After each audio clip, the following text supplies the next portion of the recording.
মাছ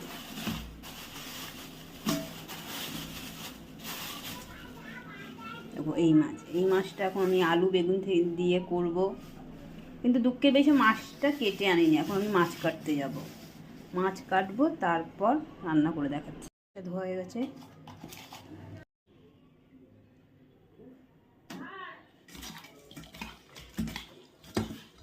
মাখানো হয়ে গেল।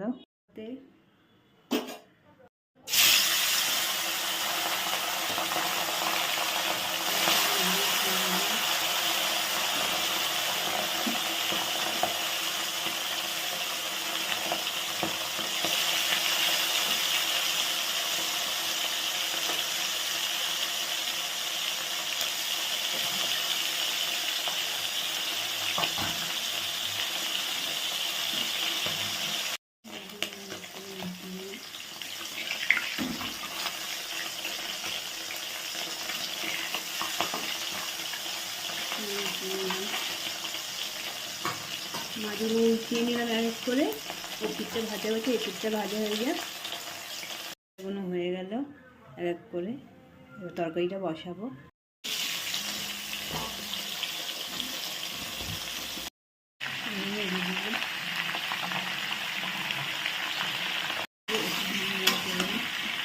নুন হলুদ দিয়ে দিলাম, তাহলে ভেতরে ঢুকবে। নুন হলুদ দিয়ে ভাজা ভাজাটা হয়ে গেলে একটু মশলা দিয়ে কষালে ভালো লাগবে। হয়ে গেছে, দিলাম আদা জিরে বাটা,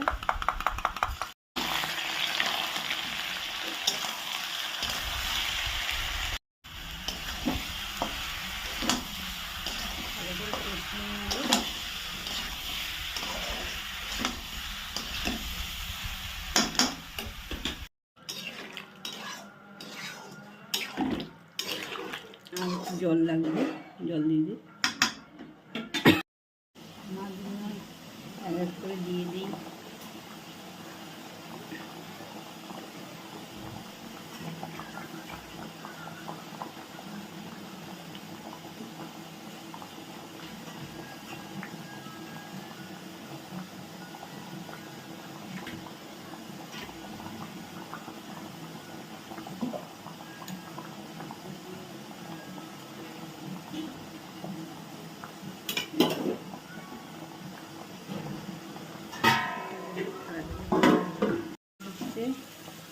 টুকে নামাবার আগে একটু কাঁচা লঙ্কা দিয়ে দিলে তরকারির টেস্টটা ভালো হয়।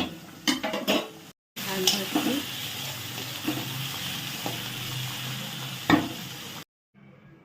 মাছ ভাজা, শাক ভাজা আর মাছের তরকারি। এটাকে খয়রা মাছ বলে। তোমরা কে কে খয়রা মাছ খেয়েছো আমাকে কমেন্ট করে অবশ্যই বলবে। আমার তো খুব ভালো লাগে। আমার যেহেতু